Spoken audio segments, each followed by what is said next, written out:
Sergio Solón te saluda, ¿cómo estás? Buen día, Sergio, gracias por llamar. No, por favor, gracias por atendernos un sábado, un día como hoy por la mañana, Alberto. Bueno, primero que nada, felicitaciones por el logro. Gracias, gracias. Es una responsabilidad nueva y que va acumulándose a las que he asumido en mi trayectoria política.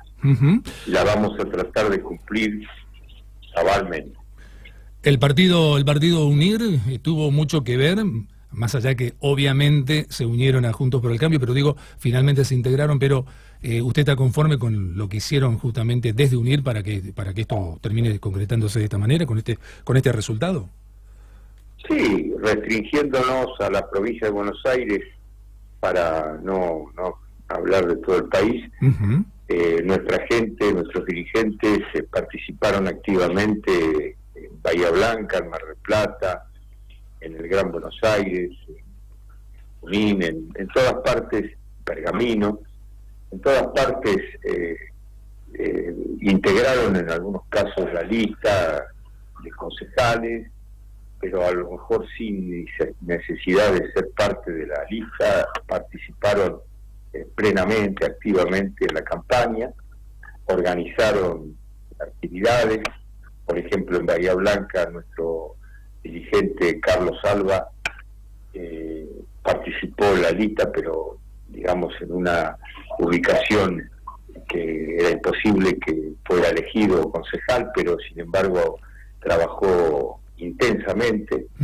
Le invitó al intendente a varias actividades en varios barrios, siempre marcando esa línea nuestra de un puente hacia sectores que no estaban inicialmente integrados al frente Juntos por el Cambio, porque esa es la clave de una alianza, de una coalición política, que cada componente agregue algo que el conjunto antes no tenía. Bueno, eso me parece que lo hemos cumplido, y sobre todo lo seguiremos cumpliendo porque hay una decisión que ya está bastante avanzada dentro de nuestro partido, que vamos a tener ahora una reunión de la provincia de Buenos Aires y de la capital.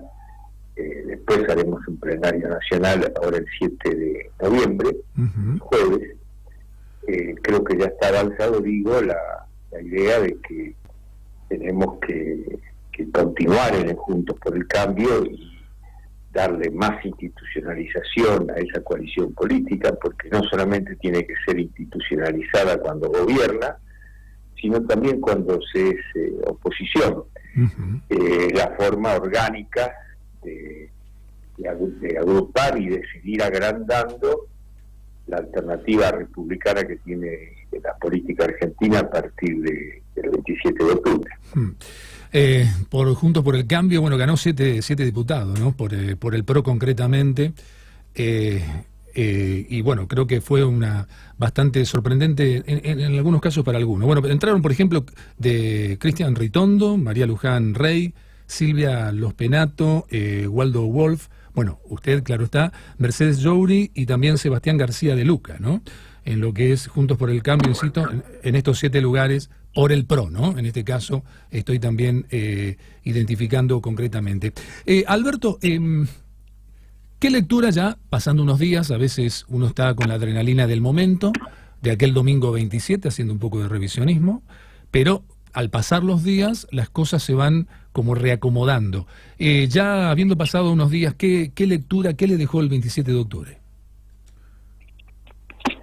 Bueno, la primera lectura que hago es que en las PASO, en las primarias, un sistema de primarias que está establecido por ley que habría que revisar. Yo voy a tratar de impulsar una revisión de ese sistema. Y digo revisión para no decir directamente derogación, porque verdaderamente me parece que es un gasto innecesario, inconducente, un gasto enorme de 5.000 millones de pesos, quizás más, pero sobre todo es un desgaste institucional muy grande el que genera. Porque si se da el caso, como pasó el 11 de agosto, que gana inesperadamente, por guarismos muy altos, o diferencias muy altas, la oposición, se genera una incertidumbre muy larga, que a su vez impacta negativamente en la débil y vulnerable macroeconomía argentina, que no ha logrado una sólida estabilización, y además va a contrapelo de la intención de los constituyentes del 94, que al establecer expresamente que la elección presidencial tenía que ser un mes y medio antes, prácticamente, del traspaso del mando, para evitar transiciones largas, resulta que las PASO lo que han generado son transiciones larguísimas, claro. Es decir, todo lo contrario de la voluntad del constituyente. Cuando los hombres de derecho sabemos, y ahí quiero decírselo a la gente, que cuando se habla de voluntad del legislador es parte de la ley. Por lo tanto, estas PASO violan la ley. Pero quiero decir, claro, que a partir de esas catastróficas PASO para el gobierno, prácticamente la mayoría de los observadores, analistas, uno los veía en la televisión, los escuchaba, los leía en los diarios, en los portales, daban por muerto al gobierno de Macri, muerto políticamente. Era irremontable para la mayoría inmensa de los analistas esa diferencia de 18 puntos. Bueno, resulta que no solamente la remontó el presidente Macri, el candidato a vicepresidente Pichetto, que son los que principalmente se pusieron al hombro la campaña, con esa extraordinaria epopeya político-electoral que significó la campaña de las 30 ciudades del Sí se puede, la vamos a dar vuelta. Con esas dos consignas fueron crecientemente contagiantes para la gente, que se reunía cada vez más, desde las Barrancas del Belgrano, la inicial, hasta la de Córdoba, que fue inmensa, pasando por la de 9 de julio. Digo que esa remontada va a quedar en los anales de la historia político-electoral de la Argentina. Y me atrevo a decir, aunque es contrafáctico, que si hubiera habido 10 días más de campaña y si hubieran hecho 3 actos del Sí se puede, uno en Quilmes, otro en Lomas de Zamora y otro en Ramos Mejía, partido de La Matanza, yo no sé si no caía el Frente de Todos 2 o 3 puntos y subían esos 2 o 3 puntos Juntos por el Cambio, y había segunda vuelta. Todo indica que hubiera sido así, porque iba increyendo ese remontaje, esa remontada de Juntos por el Cambio. Y la segunda lectura, y lo digo sintéticamente, es que afortunadamente de un mal para nosotros, que fue la derrota, surge un bien para el país, que es que hay un sistema republicano muchísimo más claro que el que había, digamos, anteriormente, porque ahora los ganadores están obligados a ser republicanos. Cuando dicen volveremos y seremos mejores, bueno, ahora están obligados a ser mejores, y ser mejores quiere decir gestionar mejor, ser mucho más transparentes, obviamente que los que no fueron antaño, y fundamentalmente ser republicanos. ¿Y por qué van a ser republicanos? Y porque lo va a controlar un movimiento republicano que va a tener fuerza para controlar. Usted, justamente todo lo que dijo, muchas cosas, Asef, que yo acabo de decir hace unos minutos en mi editorial, en la primera media hora. Mire que no lo plagié. No, le agradezco. Estoy simplemente... me alegro de coincidir. Claro, pasaba mi lectura un poco por allí en todo esto. Usted remarcó, voy de lo menor a lo mayor, ¿no? De lo general a lo particular, si se quiere también. Usted habló del tema de la matanza, puntualmente en plena campaña, si tomo ese primer punto, y justo yo hice esa observación de que no lo vi a Macri nunca en la matanza, y creo que tendría que haber sido bueno. Segundo, es una barbaridad que no haya ido a la matanza. Fue un error estratégico, ¿no? Yo lo considero un error estratégico, discúlpeme. Claro, y había que haber ido especialmente a 2 lugares de la matanza, porque algunos me dirán tendría que haber ido a Virrey del Pino. No, tendría que haber ido a Ramos Mejía y a San Justo. Mire usted, increíble. Fue una de las observaciones, insisto, que había hecho hace unos minutitos. Y con respecto a lo otro, con el tema de qué hubiese pasado si la elección hubiese tenido otra fecha, también. Ahora, creo que se dio cuenta tarde también el gobierno con respecto a la campaña que había que hacer militancia, si se me permite el término. Y creo que Miguel Ángel Pichetto, al menos tengo esa información desde el gobierno nacional, fue quien, entre comillas, convenció a Peña y compañía, es decir, les mostró cómo se hace realmente militancia y cuando las papas ardían, ¿no? Sí, por supuesto. Ayer estuve yo conversando con Pichetto y coincidimos plenamente en ese y otros puntos, e incluso les puedo anunciar que nuestro partido UNID va a promover activamente que Miguel Ángel Pichetto sea parte de, creo que hay voluntad en todos los otros sectores, el radicalismo y el PRO y la propia coalición cívica, pero vamos a promover muy formal y fuertemente que Pichetto sea parte de la mesa de conducción de Juntos por el Cambio como organización política institucionalizada a partir del 10 de diciembre. Mesa que no significa horizontalizar las decisiones, sino consensuarlas, con seguramente un primus inter pares que va a ser el presidente Macri, porque hay que reconocerle su rol, en fin, su papel, y sobre todo esto que estábamos hablando, de que finalmente como que reparó algunas insuficiencias, deficiencias y adolescencias que tuvo su gestión en materia política, bueno, marcando la cancha con esta campaña que se puso al hombro.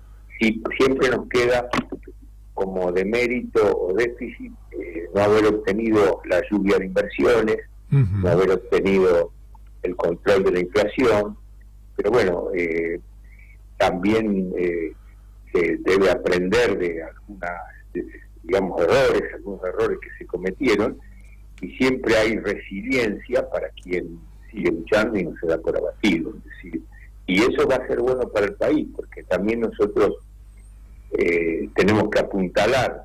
Si el gobierno realmente aspira a controlar la inflación, tenemos que acompañarlo, y si no, si sigue la tesis de que un poco de inflación o mucha inflación no es malo para incrementar el consumo, etcétera, bueno, nosotros tendremos que decirle que no es la forma de incrementar el consumo la inflación. Tendremos que seguir insistiendo que en la Argentina hay que erradicar la inflación.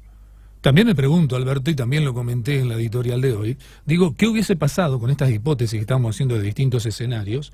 ¿Qué hubiese pasado si justamente la inflación era un poco mejor, como estaba en algunos meses atrás, que venía muy de a poquito bajando? ¿Qué hubiese pasado si no hubiese habido una devaluación este año? ¿Qué hubiese pasado si no hubiese habido ni siquiera la devaluación del año pasado, el 2018? Es decir, si la economía estaba un poquito mejor encajada sin ser grandes cosas, ¿qué hubiese pasado? Bueno, no quiero remontarme a abril del 18 porque eso fue un colapso, fue impactante, sí, y fue producto de que se agotó el crédito externo abruptamente, precisamente por no haber hecho algunas reformas más de fondo. Quizás esas reformas más de fondo no se hicieron a su vez por la falta de fuerza política, de respaldo político, aunque la elección ganada del 17, la renovación legislativa había dado una oportunidad. Incluso Macri amagó con avanzar sobre acuerdos en esa materia de reformas, después de ese triunfo. Pero bueno, más allá de eso, lo cierto, y esto es irrefutable, que el 12 de agosto se frenó un proceso, como dice vos, Sergio, de recuperación gradual, quizás lenta, pero recuperación al fin en todos los índices. El primero en el índice inflacionario, donde estaba bajando mes a mes e iba a llegar a menos de 2% mensual en el mes de septiembre, de acuerdo a la espiral de descenso que tenía el proceso inflacionario. Y lo cortó la enorme incertidumbre que generó el inesperado triunfo por tanta diferencia, tan abultado del 11 de agosto. Y además una reacción que, no estoy diciendo nada nuevo, una reacción del presidente que mostró que había sufrido un golpe fuerte y como que lo dejó seminoqueado. Entonces eso generó un ruido enorme en los mercados y un impacto inflacionario que nos volvió a 4 o 5% cuando estábamos ya cayendo a menos del 2%. Y no es una expresión de deseo lo que yo digo, una hipótesis, era una realidad de todos los meses, estaba produciendo esa situación favorable. Estaba rebotando para el otro lado, digamos. Estaba mejorando, estaba empezando a salirse de la recesión, porque el peor escenario de la economía, todo el mundo lo sabe, es recesión más inflación, porque son los dos elementos cancerígenos de una economía. Si tenemos los dos juntos, estamos atacados por el cáncer de pulmón y el cáncer de piel. No, totalmente. Prácticamente no tenemos solución. Claro, hay que recordar que la Argentina no creció durante todo el gobierno de Macri, pero tampoco sobre el último gobierno de Cristina Fernández de Kirchner. Ahora hace 8 años que no crece la Argentina. No, la recesión y la falta de creación de empleo de trabajo es un tema fundamental para salir de la pobreza y para poder tener una economía de consumo, porque si no el consumo es artificioso y nos lleva a un remedio peor que la enfermedad. La única forma de salir de la pobreza es generando trabajo, y desde el año 2011 no se genera trabajo privado en la Argentina. Increíble. Se generó nada más que trabajo público. Y en eso fueron campeones los kirchneristas, con Cristina a la cabeza. Sí, por eso uno se pregunta, ¿no? Si no hubiesen cerrado tantas fábricas, tantas pymes, todo, que hubiese pasado con Mauricio Macri en esta votación, ya que sacó el 40% igualmente, ¿no? Realmente increíble. Acá, con respecto a ese tema de las pymes, Sergio, yo digo que no terminó de instrumentarse un buen plan dentro del campo del desarrollo social, del Ministerio de Desarrollo Social, que era el plan Empalme. Acá yo hubiera puesto todos los empeños y todo el seguimiento para que se produzca ese famoso plan Empalme, que significa que el Estado le sigue pagando durante 2 o 3 años el plan social al empleado, al asistido social, que se emplea en una pyme, y la pyme le complementa el salario, es decir, que si en vez de pagarle 20.000 pesos, 25.000 pesos, 30.000 pesos, la pyme le paga, 10.000 o 15.000, y el resto lo sigue pagando el Estado vía el plan social que tenía, que se mantiene. Qué bueno hubiese sido, Alberto. ¿Y por qué cree que no se pudo dar una combinación tal? Yo creo que la burocracia argentina del Estado Nacional, y ni hablar de los estados provinciales, y en alguna medida también de muchos municipios, es tan grande que se vuelve ingobernable, se vuelve autónoma, se vuelve robótica, pero malamente robótica, porque el robot bien programado es sensacional, hace todo, puede hacer una casa inteligente el robot, pero es robótica sin cerebro, por decir, sin sin direccionalidad. Entonces, se autosatisface, claro. Se cobran los sueldos cada vez más grandes y el servicio que prestan cada vez menor. Y no hacen seguimiento, no hay ordenamiento, no hay coordinación, falta el control. Hay una famosa oficina que yo cuando estuve en IPF, cuando era un jovencito, había un burócrata que era de los que sabía, que dice, vamos a crear la oficina control-gestión. Y yo dije, ¿qué es eso? Porque claro, uno no estaba habituado. Y control-gestión es clave, es decir, es el control de la gestión, internamente. Uh-huh. Es lo que ha fallado siempre en la Argentina eternamente, no con este gobierno, sino con todos. Los controles, los famosos controles. Siempre ha pasado los entes reguladores, etcétera. Siempre, así es. Siempre ha ocurrido lo mismo. Estamos ya sobre el final, Alberto, pero quería preguntarle, justamente porque a partir de ahora, de ese temor que tenía gran parte de la población, que también hablé, insisto, en la editorial, y que usted también comentó acá, acerca de si la Argentina se transformaba en una Venezuela a futuro, en una Cuba más allá, Argenzuela, todos los nombres que había, pero había gente de la población que no creía en esto y gente que sí, era como que estaba también dividido eso, quizás vinculado y asociado a la famosa llamada grieta. Pero digo, ahora la gente quedó más tranquila en ese sentido. Seguramente yo decía, por lo menos por 2 años, es decir, hasta las próximas elecciones legislativas, de acuerdo al resultado de cómo le va a la oposición o al gobierno oficial, en ese momento quizás las cosas cambien para mal o para bien según el criterio de cada quien y cada cual. Pero digo, yendo paso a paso, ¿no?, con la realidad circundante y concreta.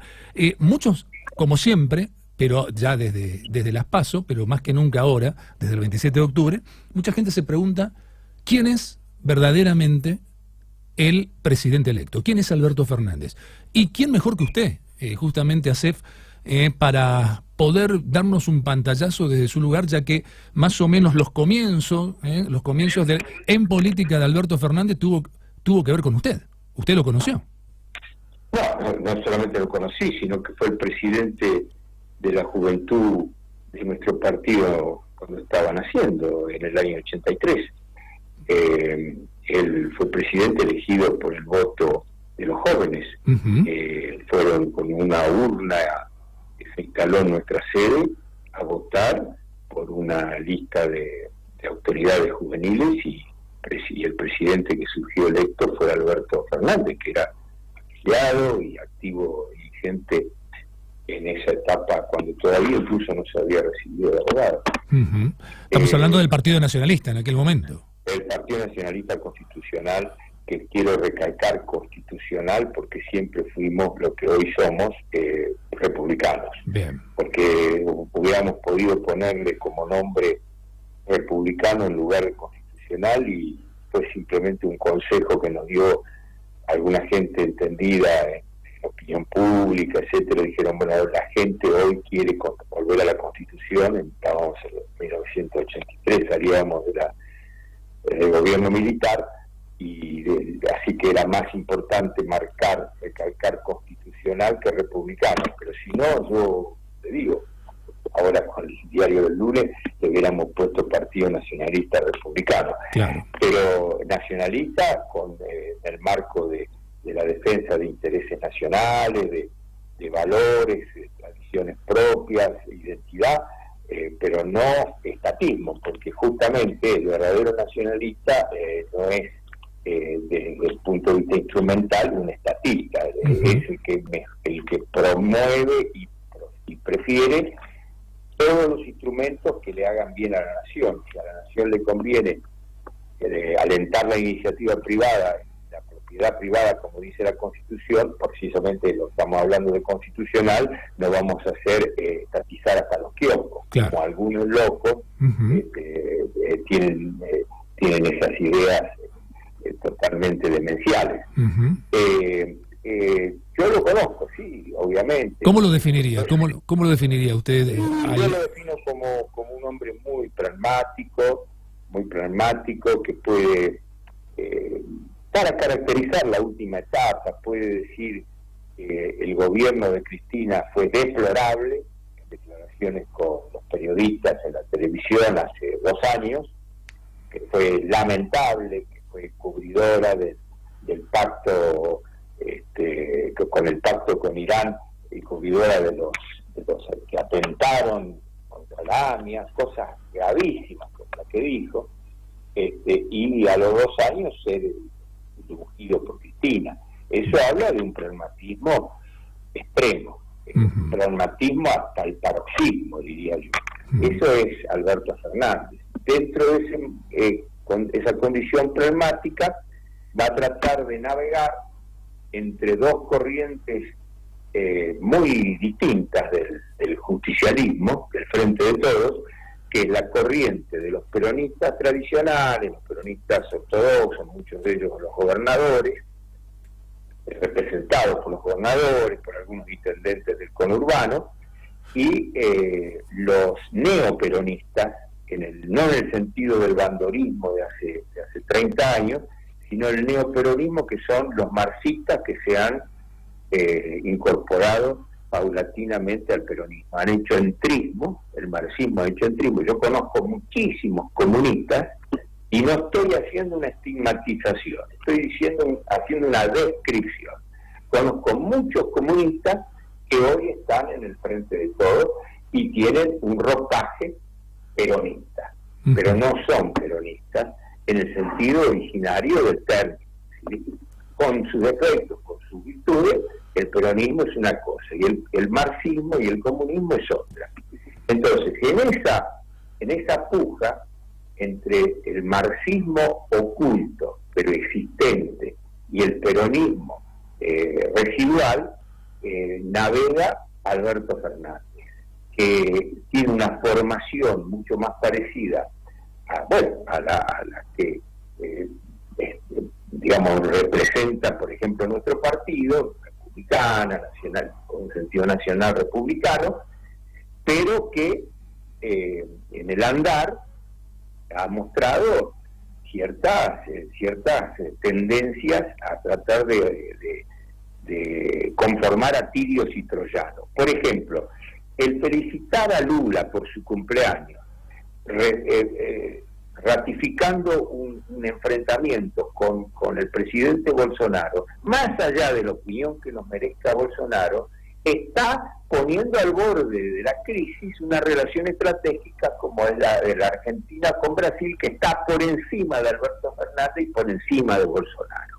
Y eso es gravísimo, porque eso demuestra de que el pragmatismo que yo avalúo de Alberto Fernández en algún momento cede lugar al oportunismo y al populismo para conformar a cierta parte de los sectores que lo acompañan. Totalmente. Por ejemplo, ahí la ex candidata, la perdidosa candidata en La Plata, Florencia Saitú, ella es la que está conforme seguramente con la felicitación por el cumple a Lula. Claro. Y bueno, pero él tendría que pensar no en conformar la Florencia, sino pensar en los intereses nacionales argentinos. Sí, hay que convengamos también, Alberto, que muchas veces, como usted dice, para conformar es un tema puramente comunicacional, pero a la hora de la verdad, su pragmatismo es lo que seguramente más peso específico va a tener, ¿no?